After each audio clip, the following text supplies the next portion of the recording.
kita kembali akan menceritakan kisah tentang nabi-nabi Allah. Nabi satu ini termasuk dalam 25 nabi yang namanya tercantum di dalam Al-Quran. Kisahnya sangat menarik untuk disimak, karena setan bahkan sampai iblis turun tangan pun tak sanggup untuk menggoda manusia pilihan Allah Subhanahu wa Ta'ala ini. Ditambah lagi, nabi ini seringkali dikait-kaitkan dengan tokoh Buddha. Banyak yang beranggapan bahwa beliau adalah sosok Siddhartha Gautama yang menjadi pendiri dari agama Buddha. Untuk itu, di video kali ini, kita akan membahas tentang kisah Nabi Allah Zulkifli alaihi salam.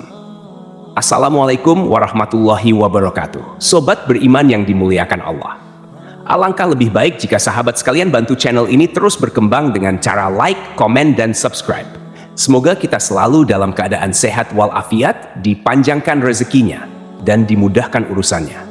Amin ya rabbal alamin. Nama Nabi Zulkifli disebutkan hanya 2 kali di dalam Al-Quran, yaitu di dalam surat Syad ayat 48. Dan ingatlah kan Ismail, Ilyasa, dan Zulkifli. Semuanya termasuk orang-orang yang paling baik. Kemudian di surat Al-Anbiya ayat ke-85. Dan ingatlah kisah Ismail, Idris, dan Zulkifli. Semuanya mereka termasuk orang-orang yang sabar. Meskipun Zulkifli tidak disebutkan secara tegas dalam Al-Quran bahwa beliau adalah seorang nabi, karena di kedua ayat tersebut nama Zulkifli disebutkan dengan pujian bersamaan dengan para nabi lainnya. Maka para ulama dan sejarawan menyimpulkan bahwa Zulkifli juga seorang nabi. Menurut pendapat dari Imam Ibnu Katsir, di dalam kitab Tafsir Al-Quran Al-Azim, beliau menegaskan bahwa Zulkifli adalah seorang nabi, utusan Allah Subhanahu wa Ta'ala. Alasan beliau, tidak ada seorang pun yang namanya disebut dalam deretan nama nabi-nabi, kecuali dia adalah seorang nabi. Akan tapi teman-teman, ada pula beberapa ulama yang menyebutkan bahwa Zulkifli bukanlah seorang nabi. Akan tetapi, beliau hanyalah seorang yang saleh dan adil. Di antara sekian banyak ulama yang berpendapat demikian adalah Imam Ibnu Jarir At-Tabari. Teman-teman, Zulkifli bukanlah nama sebenarnya. Itu adalah sebuah julukan atau nama kehormatan yang diberikan untuk seseorang. Di dalam kitab Ibnu Katsir, nama asli dari Zulkifli adalah Basyar atau Bashar. Disebutkan juga di sana bahwa Nabi Zulkifli adalah putra dari Nabi Ayub alaihi salam. Jadi nasab beliau adalah Basyar bin Ayub. Nasab lengkapnya adalah Basyar bin Ayub bin Amus bin Tawaf bin Rum bin Aish bin Ishak bin Ibrahim al-Khalil. Beliau hidup sekitar abad ke-16 sampai abad ke-15 sebelum Masehi dan diutus Allah Subhanahu wa Ta'ala kepada suatu kaum yang bernama Arami atau Amori. Kaum ini adalah bangsa Romawi kuno yang tinggal di wilayah sekitar Damaskus, Suriah, dan Yordania. Di sanalah Nabi Zulkifli melanjutkan tugas kenabiannya dari ayahnya, yaitu Nabi Ayub. Ini adalah pendapat dari Imam Ibnu Katsir. Namun, para ulama lain ada yang berbeda pendapat tentang kapan masa diutusnya Nabi Zulkifli ini. Kalau menurut Imam Ibnu Jarir At-Tabari, Nabi Zulkifli adalah penerus dari Nabi Ilyasa, yang hidup sekitar abad ke-9 Masehi. Namun, antara Imam Ibnu Katsir dan Imam At-Tabari sama-sama menyebutkan bahwa Nabi Zulkifli adalah salah seorang raja di negeri Syam. Kisahnya begini, teman-teman. Ada sebuah negeri di Syam yang dipimpin oleh seorang raja saleh. Raja ini merupakan salah seorang nabi yang diutus Allah Subhanahu wa Ta'ala. Beliau bernama Raja Ilyasa atau Nabi Ilyasa. Ketika itu, Nabi Ilyasa sudah sangat tua dan beliau tidak memiliki anak laki-laki sebagai penerusnya. Maka ketika itu, Nabi atau Raja Ilyasa mengumpulkan rakyatnya di suatu tempat. Kemudian Nabi Ilyasa berkata, "Wahai kaumku, saat ini aku sudah sangat tua dan tidak memiliki pengganti di kerajaan ini. Aku akan menunjuk salah seorang di antara kalian untuk menjadi penggantiku selagi aku masih hidup dan agar aku bisa melihat bagaimana kerjanya.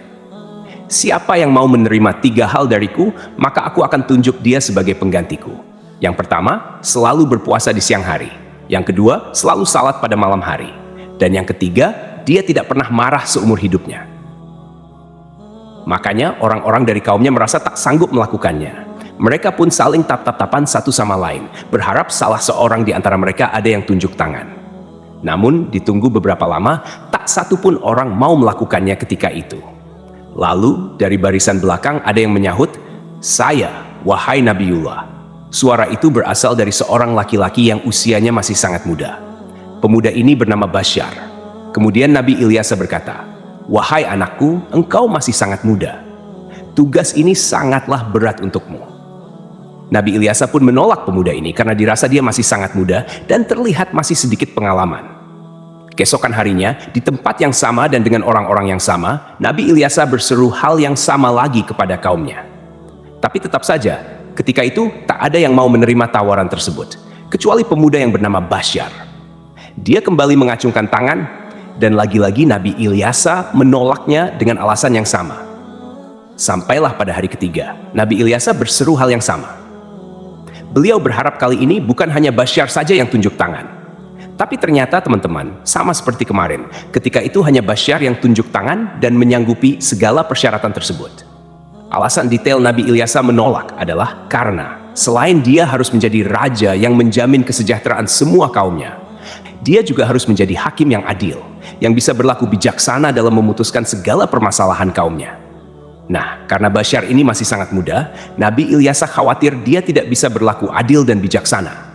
Akhirnya, karena sudah 3 kali tidak ada yang mau, Nabi Ilyasa pun mengangkat Basyar menjadi raja sekaligus hakim. Namun, kegiatan yang dilakukan Basyar tetap dipantau oleh Nabi Ilyasa. Basyar pun mulai menjalani puasa di siang hari dan salat atau beribadah sampai larut malam. Sehari-hari, dia juga selalu menahan amarahnya. Nabi Ilyasa kagum dengan pemuda ini. Tak disangka-sangka, dia sanggup menjalani semua persyaratan itu. Dia juga luar biasa bijak dalam menyelesaikan segala masalah di dalam kaumnya. Nabi Ilyasa bangga kepada Basyar yang telah menepati janji-janjinya. Karena itu, Basyar diberikan julukan Zulkifli, yang artinya sanggup. Karena kesanggupannya menjalankan semua persyaratan. Ditambah lagi, dia selalu berlaku adil dan bijaksana. Sobat beriman yang dimuliakan Allah, kisah naiknya Zulkifli atau Basyar menjadi raja disampaikan oleh Imam Ibnu Katsir di dalam kitabnya yang berjudul Qisasul Anbiya. Hanya saja, nama rajanya berbeda, bukan Nabi Ilyasa, melainkan di sana dituliskan raja itu bernama Yasa. Lain halnya di dalam kitab Ibnu Jarir, beliau menuliskan bahwa raja pada masa itu adalah Nabi Allah Ilyasa. Seiring berjalannya waktu, Nabi Ilyasa pun meninggal dunia. Kini, Raja Zulkifli tak ada lagi yang memantau. Sepeninggal Ilyasa, Nabi Zulkifli memimpin negeri Syam dengan sangat baik. Zulkifli sangat mementingkan urusan rakyatnya daripada urusan dirinya dan keluarganya. Beliau memegang teguh janjinya untuk selalu berpuasa di siang hari, beribadah di malam hari, dan tak pernah sekalipun marah. Zulkifli selalu sabar dalam keadaan apapun. Di sisi lain, iblis melihat kesalehan dan kebaikan Nabi Zulkifli dalam memimpin rakyatnya, serta begitu kuatnya dia memegang janji. Maka iblis pun tak tinggal diam. Kemudian iblis mengutus tentaranya, yaitu setan-setan yang sangat kuat, untuk menggoda Zulkifli supaya minimal goyah sedikit keimanannya. Berkali-kali iblis mengutus setan untuk menggoda, berkali-kali pula mereka gagal. Tak ada satupun setan yang berhasil menggoda Nabi Zulkifli ini. Akhirnya, iblis berinisiatif untuk turun tangan langsung menggoda Nabi Zulkifli. Dia pun mulai mencari waktu yang tepat.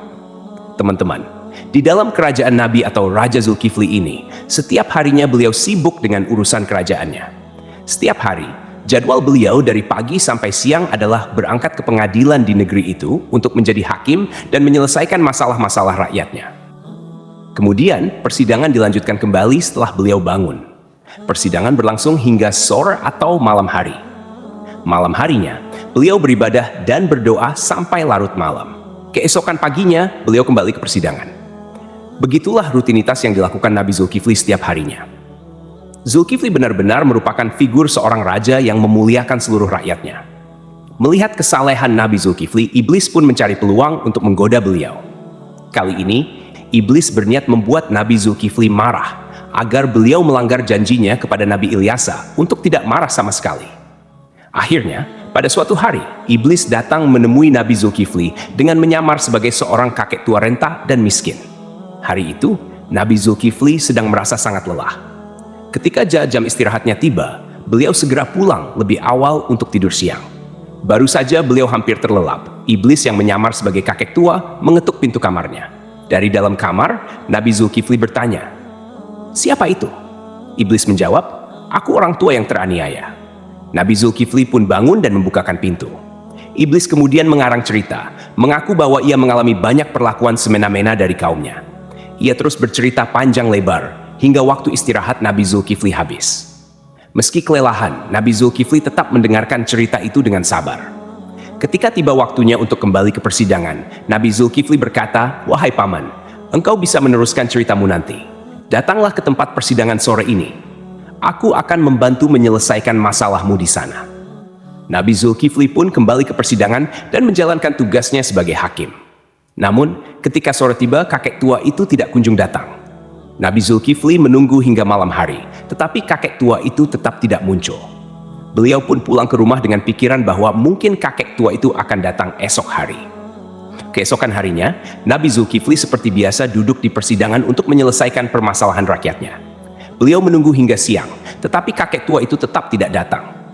Ketika waktu istirahat tiba, Nabi Zulkifli menutup sementara majelisnya dan pulang untuk tidur siang. Namun, baru saja beliau tertidur, kakek tua yang sama kembali mengetuk pintu. Nabi Zulkifli membuka pintu dan berkata dengan lembut, "Wahai paman, bukankah sudah kukatakan padamu kemarin, datanglah ketika aku di persidangan. Aku akan menyelesaikan masalahmu di sana." Namun, kakek tua itu kembali mengarang cerita, berbicara panjang lebar hingga waktu istirahat Nabi Zulkifli habis untuk kedua kalinya. Meski sangat lelah, Nabi Zulkifli tetap sabar. Beliau berkata, "Wahai paman, datanglah ke majelisku sore ini. Aku akan menunggumu di sana untuk menyelesaikan masalahmu." Kakek tua itu pergi dan Nabi Zulkifli kembali ke persidangannya. Karena tak sempat istirahat, beliau tampak sangat lelah dan mengantuk. Ketika sore tiba, Nabi Zulkifli mencari kakek tua itu di tempat persidangan. Tetapi kakek tua itu tidak datang lagi. Nabi Zulkifli berdoa kepada Allah Subhanahu wa Ta'ala agar diberikan kesabaran dan keteguhan hati, sehingga beliau tidak marah. Pada hari ketiga, ketika waktu istirahat tiba, Nabi Zulkifli pulang dengan cepat. Hari itu, beliau merasa sangat lelah, bahkan lebih lelah dari hari sebelumnya. Sebelum beristirahat, Nabi Zulkifli mempesan kepada para pengawalnya dan seorang anggota keluarganya, "Jangan biarkan siapapun mendekati pintu ini. Aku ingin tidur. Hari ini aku sangat lelah." Baru saja Nabi Zulkifli tertidur, iblis yang menyamar sebagai kakek tua kembali datang dan mengetuk pintu. Namun, penjaga pintu dengan tegas berkata, "Hai paman, raja sedang istirahat. Beliau tidak ingin diganggu." Kakek itu berusaha memaksa masuk dengan alasan, "Aku sudah memiliki janji dengan raja untuk bertemu hari ini." Namun, penjaga tetap tidak mengizinkannya dan memintanya menunggu hingga waktu istirahat selesai. Iblis pun pergi, tetapi kemudian dia menemukan sebuah lubang di atas kamar Nabi Zulkifli. Melalui lubang itu, iblis memanjat dan masuk ke dalam kamar Nabi Zulkifli yang sedang tertidur. Iblis mendekati Nabi Zulkifli untuk membangunkannya, dengan tujuan membuat beliau marah. Saat terbangun, Nabi Zulkifli melihat kakek tua itu dan bertanya, "Hai paman, apa yang kau lakukan di kamarku? Bukankah aku telah menyuruhmu untuk menemuiku di persidangan?" Hampir saja Nabi Zulkifli marah, tetapi beliau menahan amarahnya dengan sekuat tenaga. Melihat Nabi Zulkifli tetap sabar, iblis merasa putus asa. Lalu iblis berkata, "Wahai raja, coba lihat aku. Apakah engkau tidak mengenali siapa aku?" Nabi Zulkifli memperhatikan lebih jelas dan berkata, "Engkau pasti musuh Allah." Kakek tua itu menjawab, "Benar, aku adalah iblis. Engkau membuatku tak berdaya dalam segala hal. Aku melakukan ini semua untuk membuatmu marah agar kau melanggar janjimu." Namun, iblis akhirnya menyerah karena tidak berhasil membuat Nabi Zulkifli marah. Lalu ia pergi meninggalkan kamar tersebut. Cobaan dari kaum yang menentang. Selain gangguan dari iblis, Nabi Zulkifli juga menghadapi cobaan lain berupa pemberontakan dari sebagian kaumnya. Beberapa orang dari kaumnya menentang kekuasaannya dan berencana menghancurkan kerajaannya. Mereka bahkan ingin Nabi Zulkifli turun dari jabatannya sebagai raja. Melihat situasi ini, Nabi Zulkifli mengumpulkan pasukannya untuk melawan para pemberontak. Sayangnya, sebagian besar kaumnya enggan ikut berperang karena takut mati di medan perang. Mereka memberikan syarat yang hampir mustahil, yaitu jaminan bahwa mereka akan tetap hidup dan tidak terbunuh selama pertempuran. Nabi Zulkifli pun berdoa kepada Allah Subhanahu wa Ta'ala, memohon agar seluruh pasukannya diberikan keselamatan. Dalam pertempuran yang berlangsung sengit, doa Nabi Zulkifli dikabulkan oleh Allah. Tidak ada satupun anggota pasukannya yang gugur dan pasukan Nabi Zulkifli berhasil meraih kemenangan. Keberhasilan memimpin kerajaan. Setelah kemenangan itu, kerajaan Nabi Zulkifli menjadi lebih tentram dan sejahtera. Nabi Zulkifli memimpin dengan keadilan dan kebijaksanaan, menjalani hidup dengan sederhana, serta selalu mementingkan kesejahteraan rakyatnya. Beliau dikenal sebagai pemimpin yang sabar, tidak pernah marah, dan selalu memegang teguh janjinya. Dalam tafsir Imam At-Tabari, disebutkan bahwa Nabi Zulkifli adalah penerus dari Nabi Ilyasa. Namun, sebagian ulama lainnya meyakini bahwa Nabi Zulkifli adalah orang yang sama dengan Nabi Yehezkiel, yang dimakamkan di Babilonia, di sebuah tempat bernama Al-Kifl, yang kini berada di kawasan Irak. Abdullah Yusuf Ali dalam The Holy Quran menyebutkan bahwa kata Kifli adalah bentuk Arab dari Yehezkiel, yang berasal dari bahasa Ibrani. Berdasarkan pendapat ini, Zulkifli bukanlah sebuah julukan melainkan nama asli. Terlepas dari kebenaran pendapat ini, para ulama seperti At-Tabari, Ibnu Katsir, Ibnu Ishaq, dan Ibnu Qutaibah sepakat memandang Yehezkiel sebagai Nabi Allah. Ibnu Katsir bahkan mengisahkan Nabi Zulkifli dan Nabi Yehezkiel sebagai dua cerita yang berbeda. Artinya kedua nabi ini dianggap sebagai tokoh yang berbeda. Ada pula perdebatan panjang yang menyebutkan bahwa Zulkifli adalah sosok Buddha Siddhartha Gautama, seorang tokoh yang diyakini sebagai pendiri agama Buddha. Siddhartha Gautama diperkirakan hidup antara abad ke-6 hingga ke-4 sebelum Masehi. Beberapa pendapat menyatakan Buddha adalah Nabi Zulkifli. Ada juga yang menghubungkannya dengan Nabi Idris, dan bahkan ada yang menyebut Buddha adalah Nabi Khidir. Pendapat ini salah satunya didasarkan pada anggapan bahwa kata Kifli adalah bentuk Arab dari kata Kapil, kependekan dari Kapila Wastu, yaitu ibu kota Sakya dan tempat tinggal Siddhartha Gautama sebelum meninggalkan istana. Salah satu pendukung teori ini adalah Hamid Abdul Qadir dalam karyanya Buddha the Great, His Life and Philosophy. Beliau menyimpulkan bahwa prinsip hidup Nabi Zulkifli memiliki banyak kesamaan dengan filosofi yang diajarkan Siddhartha Gautama. Pendapat ini diperkuat oleh Al-Qasimi, seorang ahli tafsir yang menafsirkan surah At-Tin, Saka, pohon tin, tempat Buddha mendapatkan wahyu dan menjadi rasul. 2. Pohon zaitun, tempat Nabi Isa diangkat menjadi nabi dan rasul. 3. Gunung Sinai, tempat Nabi Musa menerima mandat dari Allah. 4. Negeri Mekah yang aman, tempat Nabi Muhammad SAW menerima wahyu. Dalam tafsir tersebut, timbul pertanyaan mengapa agama Buddha dan Kristen disebut lebih awal dibandingkan Yahudi dan Islam. Ibnu Taimiyah menjelaskan bahwa hal ini karena agama Buddha berada lebih jauh dari kebenaran, kemudian Kristen dan Yahudi lebih mendekati, sedangkan Islam disebut terakhir karena kesempurnaannya. Namun, ada juga pendapat lain yang menghubungkan Buddha dengan Nabi Khidir. Dalam Al-Milal wa An-Nihal yang ditulis oleh As-Syahrastani, dijelaskan bahwa jika ajaran-ajaran Buddha benar, maka ia memiliki banyak kesamaan dengan Nabi Khidir. Adapun pendapat yang menyatakan Buddha adalah Nabi Idris didasarkan pada beberapa kesamaan, seperti aturan memakai jubah kebikuan.